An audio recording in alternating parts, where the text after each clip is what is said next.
ഇന്ദുലേഖ മമ്മൂട്ടിയെ കണ്ടിട്ടുണ്ടോ? ഇല്ല, കണ്ടിട്ടില്ല. കണ്ടിട്ടില്ല? ഇല്ല, എനിക്ക് ഒരുപാട് ഇഷ്ടം കാണാൻ. അവിടെയാണ് ഈ മെന്റൽ സാബുവിന്റെ ട്വിസ്റ്റ്. ഇന്ദുലേഖ മമ്മൂട്ടിയെ കാണാൻ പോകുന്നു. ശരിക്കും? ഇരിക്കൂ, എല്ലാരും ശ്രദ്ധിക്കുക, കണ്ണുകൾ അടച്ചോളൂ, ശ്വാസം മെല്ലെ ശ്വാസം വലിച്ചോളൂ. ഇന്ദുലേഖ ഇപ്പൊ ഒരു കാറിലാണ്. കാർ ഇങ്ങനെ MC റോഡിലൂടെ പൊക്കുകൊണ്ടിരിക്കുകയാണ്. അതാ ഒരു വലിയ ഗേറ്റ് മുന്നിൽ. ആ ഗേറ്റ് മെല്ലെ തുറക്കും.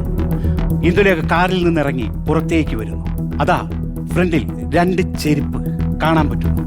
പെട്ടെന്ന് ആ മുഖം നേരെ മേളിലേക്ക് നോക്കുന്നു. അതാ നിൽക്കുന്നു മമ്മൂട്ടി.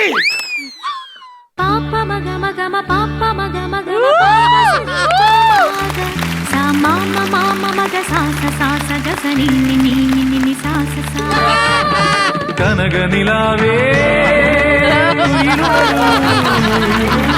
കരള വസന്തം